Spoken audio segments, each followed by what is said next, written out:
Good afternoon once again, and welcome to an in-training webinar by InAlliance. For those of you that don't know about InAlliance, we're a small consulting firm based in Central Illinois, and we specialize in historic preservation consulting, assisting nonprofits and Main Street organizations with all sorts of programs and issues. And we also do graphic design, so I'm really pleased to have the opportunity to talk about this topic today. My name is Darius Bryjka, and I'm a principal with InAlliance. So before we get into the topic in detail, a few housekeeping duties. Because we're utilizing the GoToWebinar interface, you should have a dashboard on your screen that will allow you to choose one of two audio options to participate in today's webinar. One is the mic and speakers of your computer, or you can alternatively dial in via telephone. Furthermore, you can ask me questions, and presumably I'll be able to answer them. There are two ways to do that as well. One is to type them into the questions box, and I would very much prefer it that way. The other one is raising your hand in a traditional classroom manner, but I find that disruptive to the flow of the presentation, and I would rather hold off on answering them until the end so we can stay on time and finish the content. Additionally, the webinar is being recorded, and so you will receive a follow-up email with a survey link, very brief survey, and also a link to the recorded webinar. And we would really appreciate your responses to our survey so we can continually make these presentations better in the future. And lastly, I apologize for my voice. I'm getting over a bad cold, and also this Central Illinois weather is doing a number to my sinuses. But hopefully we'll get through it. So now about logos and marks of excellence, as we titled the presentation today. In order to discuss logos, I think we should quickly talk about branding. A brand is sort of our modern our modern interpretation of a brand is different than cattle branding, where the name originates from. And it's sort of this image of a product in the market, a symbolic idea or feeling created in the minds of the public that consists of all of the information and expectations associated with a product or service. So it's really an emotion that surrounds, it's our emotion regarding this product or service. So a brand is an intangible asset, but the brand identity is its tangible expression and upholds the brand's value. So we really must view brand identity as a strategic business tool and as an asset that seizes every opportunity to build awareness, increase recognition, communicate uniqueness and quality, and express competitive difference. Now, at the gateway of this brand identity, and therefore the brand itself, is the logo. In the logo, we see how we feel about the brand, and therefore the logo is the epitome of the brand's essence. So it's kind of important. That's the bottom line. The double task of a logo is to allow immediate identification of the product or company while evoking the important values of the organization or the product. To fulfill these basic requirements in an acceptable way, there are other more detailed requirements that must be fulfilled. And that's what this presentation is about. It's about these other detailed requirements. I identified 20 of them, and so if you're keeping track of how many slides we're going to go through, it's at least 20. And not all requirements must be fulfilled by each logo. So that depends on the nature of the business, depends on the function of that specific logo. And also some of the requirements may be in conflict with each other, and that will be apparent to you as we go along. And others still are open to debate. Do we need them at all? For example, the requirement that a logo must be descriptive. But on to the first one. Although these practical requirements are not presented in any particular order, the first requirement of any logo is that it can be seen when and where it should be seen. The logo's graphic qualities must ensure that it distinguishes itself from its surroundings in order to facilitate quick identification. The actual circumstances under which a logo will be used will vary and must be carefully considered and analyzed. And this analysis will determine, amongst other things, how sturdy the logo must be, how small its details can be, what's the color climate in the logo's primary surroundings, and so on and so forth. Is the logo, or can the logo be used in all desirable applications? Here, once again, form follows function. What are the primary applications of the logo? Is it correspondence? Is it sales literature, advertising, uniforms, products, packaging, vehicles, signage, storefronts, or interior design? In most instances, the logo will have to direct or at least comfortably exist in multiple of these applications, so careful analysis is once again necessary. In addition to distinguishing itself from its surroundings, the logo must also differentiate itself from those used by competitors and other related enterprises. This is obviously necessary individualization because it's the main purpose of identification, and it also allows for legal protection or registration of the logo as a trademark. Is the logo simple in concept and easy to understand? This is pretty critical. What cannot be said simply is often not worth saying at all. A logo should be as simple as possible, period. No ifs or buts about it.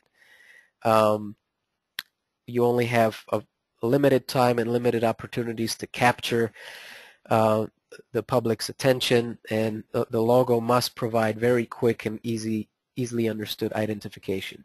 So this added benefit of simple, reductive, or even modernist designs is that they are increasingly more adaptable to reproduction in various media and scale. So they work well as a building sign all the way down to an app icon on your iPhone. And as an example of this, here is Target's logo. The name is Target and the symbol is a target. It doesn't explicitly tell us what Target does, but that's a secondary form or function of the logo. Here it very effectively identifies it, and they use it very well, which helps. Another requirement, does the logo have attention value or holding power? Although attention value and holding power are somewhat different, the basic premise is the same. The logo must have a certain degree of both, depending on the nature of the company or product it identifies. It's about the ability to arrest our attention for more than a split second and ensuring that we can't help but notice it. And this high attention value is likely to be followed by good memory retention, which is what we want in a logo. Double takes, illusions, puns, puzzles, and twisted images are just some of the various tools that are employed to accomplish this. And on a rare occasion, irritation capacity is more valuable than good taste. I offer two examples for logos that I think have holding power and attention value, and there are many more examples to choose from, obviously, for any of these requirements. But Amazon.com is our first example. At a quick glance, there's really nothing spectacular about it, but it contains two subliminal elements. One is the Amazon smile. So the orange arrow with the arrow tip as the dimple, right, is a smile, promoting customer satisfaction and promise. And number two, the smile/arrow literally points from A to Z, which is what Amazon sells, everything from A to Z. So this is rather brilliant. The other example is Federal Express's logo, or FedEx. And this may not be immediately obvious, but there is an arrow between the E and the X, which connotes forward direction, speed, and precision. And here, because the arrow isn't obvious immediately, once you notice it, you can't help to notice it every single time, but it's this hidden aspect that gives this logo attention value and holding power. So If it were as obvious as in the Amazon logo, it wouldn't be as effective. Another requirement is decency. Is the logo decent? The logo must not include visual or linguistic elements that violate common decency, unless that's the point of the logo, and I leave it up to you to decide what businesses or organizations would consider an indecent logo to be appropriate, and there are some. But in this example, it's not maybe overtly indecent, but the musical note coming out of the dog's rear end is somewhat inappropriate. So that's really the best example that I was able to find. And as to no surprise to me, this business no longer exists. But it's not because of the logo, but maybe the two are related. The other part of decency is that in cases where the logo is to be used in many cultures and language areas, it should be tested for unintended meanings. An example of this would be the International Red Cross logo, which uses a red crescent name and trademark in some Arabic countries because of semantic issues related with the cross in those countries. Most of us will not have to deal with that second aspect.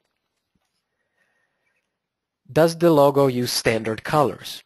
However wealthy the holder of the logo is, the logo must, as a rule, fulfill certain economic requirements. So maintaining color consistency across a broad range of print and digital media has to be considered in order to ensure quality. In most cases, that means using standard and few colors. Does the logo work well in black and white? Regardless of the logo owner's preference for printing in color, the logo must be recognizable in black and white reproduction. Black and white photocopies, fax machines, and newsprint generally do not respect colorful images. And some logo designers actually do not introduce color to their designs until the later stages of design, after the client has approved it. I don't necessarily agree with that approach because it removes the importance of color, but I do understand the approach, and again, it works for some people. Excuse me.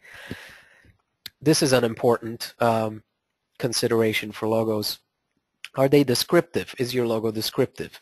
The logo should, at least sometimes, either describe or hint at the nature of the company or its product. And in this case, the Michelin tire company, the Michelin Man, is made entirely of tires. So the logo tells us something about the company. Another example of this is this emblem for one of New York City's preeminent residential contractors. This is their logo. There may be some issues, other issues, technical issues in terms of reproducing it at various scales, but in terms of whether it's descriptive, there is no doubt about that. So it's effective in that, from that standpoint. But what about nonprofits or organizations with more vague or intangible products whose missions may be difficult to capture in a symbol? Can their logos be descriptive? Absolutely. Here's an example of a recently adopted logo by Downtown Springfield, Inc., a local nonprofit organization which is focused on the revitalization of the historic commercial core of Springfield, Illinois. So it's a local Main Street program. Like if you will, I'll read you the description of the meaning of the logo. The new logo graphically represents the program's mission, which has been effectively summarized in a recently adopted motto: live, work, play. The symbol consists of 3 conjoined teardrops that together resemble an abstracted blossom, evoking the organization's focus on sustainability. Each petal represents one aspect of DSI's 3-part motto. The petal's symmetrical arrangement within a circle emphasizes the density and central location of the historic commercial district within the city. The green Live petal featuring leaf veins suggests a healthy, sustainable, and organic lifestyle borne out through programs such as the farmers market and a biking initiative. The blue top petal contains an abstracted necktie symbolizing the predominantly white-collar business atmosphere of the capital city's downtown. Lastly, the tin guitar, symbolizing play, suggests the many events and fun activities available in the downtown. The symbol's thick line weights lend a composition of playfulness that is reinforced by the candy colors and cartoony abstraction, but rendered against a solemn warm gray background, mixing the seriousness of business with the lightheartedness of a cultural center. So when we're dealing with, and I again using Main Street logos as an example, the field is typically dominated by streetscape renderings, often fussy and not easily reproduced at various scales. But oftentimes the name of the program already tells us about the place, while the symbol, this streetscape drawing, tells us nothing about the organization. It just identifies the place. So here, in an abstracted execution, we learn a lot more about what BSI is about. And it's a unique execution for a logo execution for this type of program. Another requirement is regarding the logo's tone of voice. Is it appropriate? Through its tone of voice, a logo can say a lot about the company or its products. The logo's tone of voice must be compatible with the company's marketing strategy. And I'm using Apple's logo, and truth be told, this logo can be used to illustrate most of the practical requirements in this presentation. So I'm going to describe it fully and hope you don't get bored. But Apple's logo brings together a number of references. Though the apple can represent knowledge, a la Sir Isaac Newton, the bite out of it makes an obvious biblical allusion to sin. Now, bite, spelled B-Y-T-E, also hints at the nature of Apple's business. Apple Computers, the company, itself gives 3 reasons for choosing the apple as its logo. First, the name begins with an A and therefore appears at the front of most directories. Secondly, the fact that nobody would normally associate an apple with computers will make it memorable, so differentiating itself from the competition. And 3, the apple provides a positive feeling. It is non-threatening, and it has a healthy connotation. An apple a day keeps the doctor away kind of thing. So it connotes a warm, personal image. And all of these factors combined provide an appropriate tone of voice for a company synonymous with innovative products that have broadened the scope, application, and accessibility of personal computing and home and personal technologies. Another requirement is regarding fashionability. Is the logo fashionable? And sometimes a logo should be fashionable, even if that means that it will eventually become unfashionable. For example, one of current trends in graphic design, which includes logo design, is the revival and reappropriation of vintage typefaces from the 1940s and 1950s, often those utilized by sign painters. And another sort of revival is that of a lot of Victorian era billboard posters that are mixing various typefaces together, or also a lot of Dadaist compositions, and in fact mixing all of these various styles is also very fashionable. Is the logo durable? Nothing is timeless, but a logo is not intended to be completely ephemeral.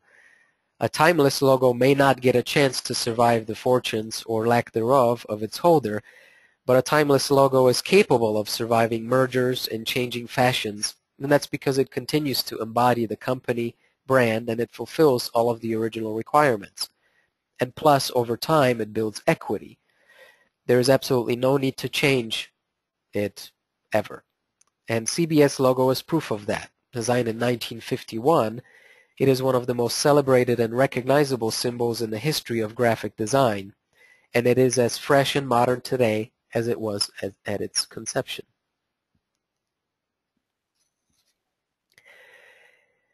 this is a very important requirement to understand. The notion of the logo being an example of graphic excellence. The graphic design of the logo must convey the notion of managerial competence. The graphic design is read as circumstantial evidence of the quality of the organization. So it sort of explains the whole by showing us a very small part.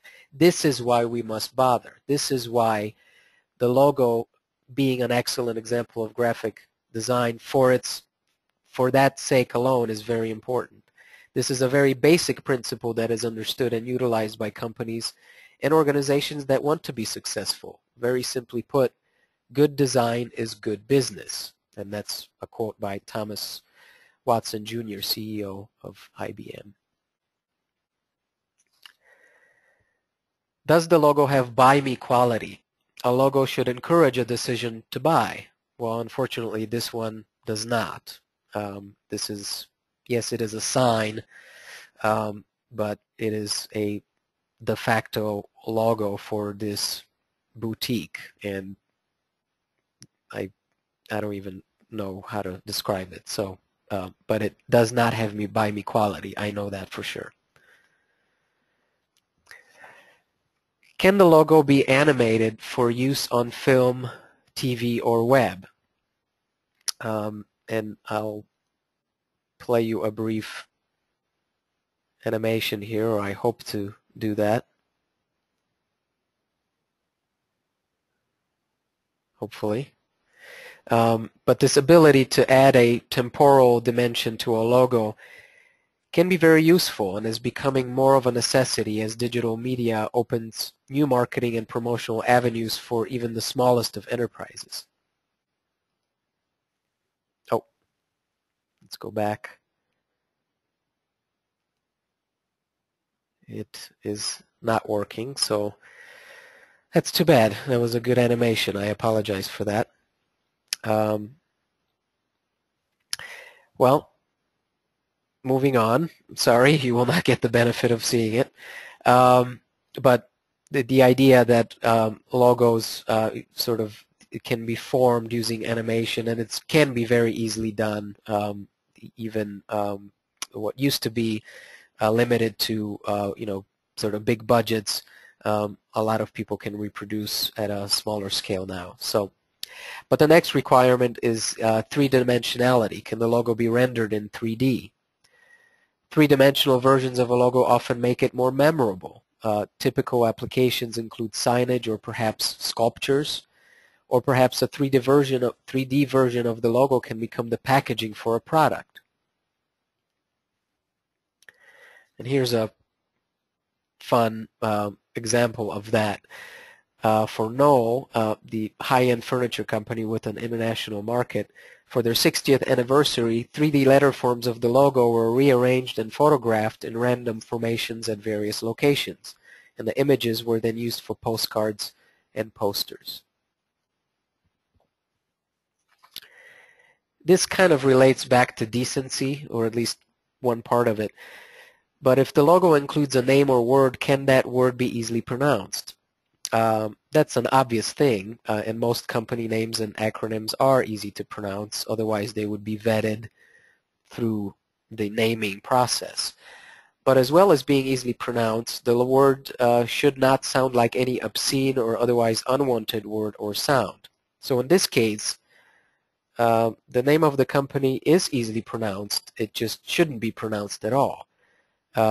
But perhaps in this case, the letter form version of the logo is better than using a symbol. So we have at least that to be thankful for. And since our previous link didn't work, I'm sure this one won't work also, although we'll give it a try. Oh, there we go. Can the logo be associated with sound or music? And actually, you probably won't be able to hear it, but you'll know what I'm talking about anyway, because this is rather iconic.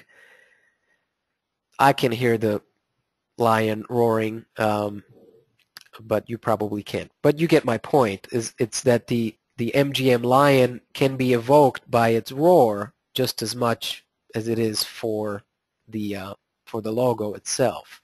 And other examples of that, for example, the Aflac duck has a very specific and recognizable quack. And there are other examples. And this isn't for every logo. Again, not every logo has to follow all of these rules and requirements, but it may be appropriate for some. Another requirement, and we're getting to the end, can the logo be used for discrete identification? Some companies may require discrete identification, such as Mont Blanc pens. No matter what pen, each is identified by a discrete yet most visible 6-pointed white star with rounded points, representing the Mont Blanc summit, complete with 6 surrounding valleys. The white mountain top is conspicuously situated on the rounded top of the black cap, making it hard to avoid seeing the logo. And Schaefer pens, the Schaefer Pen Company, also utilizes a small but very visible white dot on all of their pens.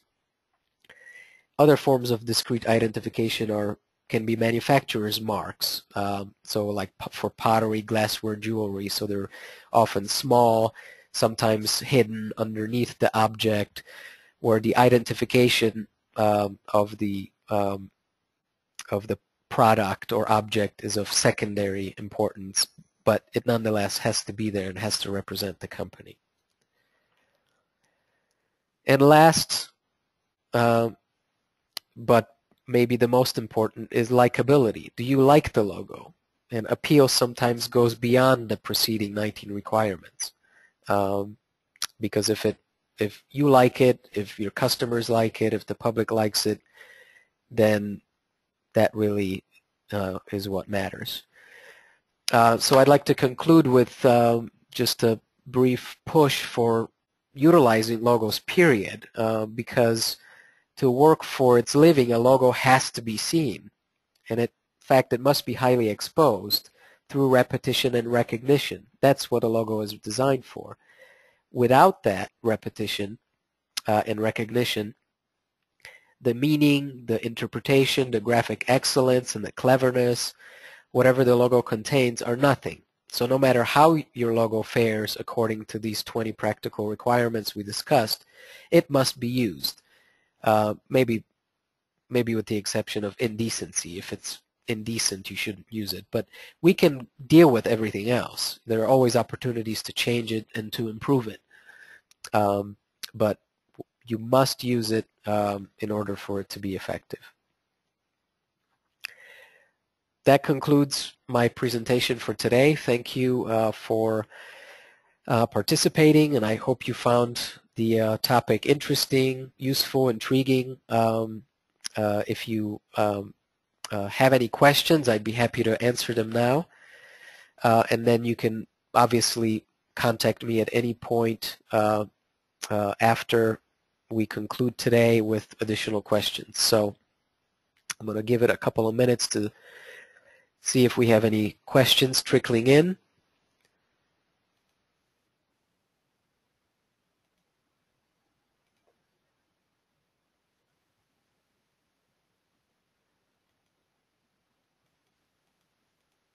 Okay, I don't see any, so I must have done a masterful job at explaining this. So thank you very much again, and have a great afternoon. And we look forward to seeing you at our next in-training webinar. Thank you very much.